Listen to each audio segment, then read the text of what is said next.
Hello, I'm Anna, and today I'm going to be clarifying what separates service animals, therapy animals, and emotional support animals from one another. We'll start with the service dogs, then we'll move on to therapy dogs, and finally, emotional support.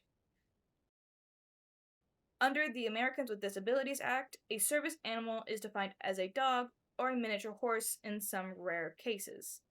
They are performed individually for a specific task to help someone with a disability. They are not pets nor comfort companions.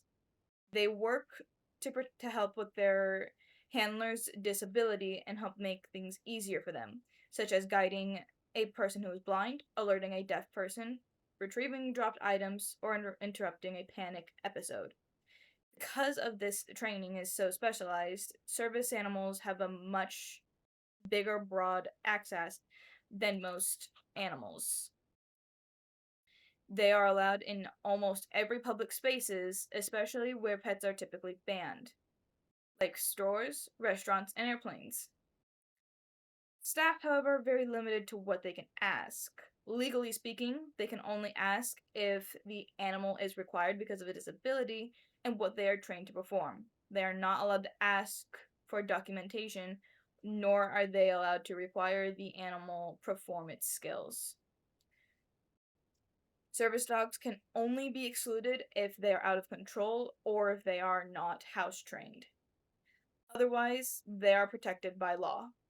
For example, a psychiatric service dog might sense its handler a panic attack and guide them to a quiet space, a trained behavior that can prevent a full blown episode. Now, not every animal that provides comfort has this level of training or protection. That brings us to therapy dogs. They are usually dogs, however, they can sometimes be cats, horses, or even rabbits in some cases, and they are trained to provide comfort and affection to others in a structured environment, such as hospitals, disaster areas, schools, or even nursing homes. Their goal is to be therapeutic, lower anxiety, lift moods, and encourage social interaction. These animals are trained for calmness, obedience, and comfort with strangers, but not for disability related tasks. Many are certified through organizations, but there's not a standard nationally. You might see a therapy dog visiting a children's hospital, helping the patients relax before a procedure or surgery, sitting beside students during a reading program to boost their confidence. However, therapy animals do not have the same public access rights as therapy dogs. They're only allowed in facilities that invite or permit them. There is no law requiring businesses or airlines to accept them. So while therapy dogs do incredible work, their access only depends on permission, not legislation. Now let's look at the most commonly misunderstood group, the emotional support animals, or ESAs. ESAs are prescribed by a licensed mental health professional to provide comfort and companionship for an individual with emotional or psychological disability. Unlike service animals, ESAs are not trained to perform tasks. Their benefit comes from simply being present. Legally, ESAs are not at all recognized under the ADA. They do not have rights to enter permissions, stores, or planes like service animals, and they can't really go into nurses or hospitals like therapy dogs can. But they are protected by the Fair Housing Act, in which individuals can request to keep an ESA in the housing that would otherwise prohibit pets, as long as they provide documentation from the healthcare provider.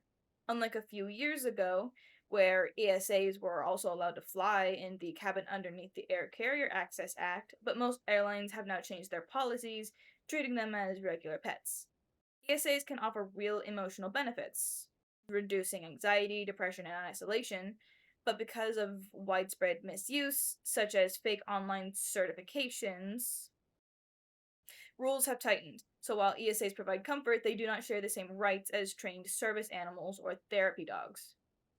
In short, service animals are trained and task based and are legally protected.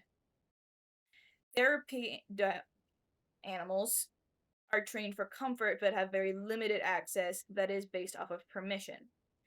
ESAs are untrained but emotionally supportive and are only protected under the Fair Housing Act.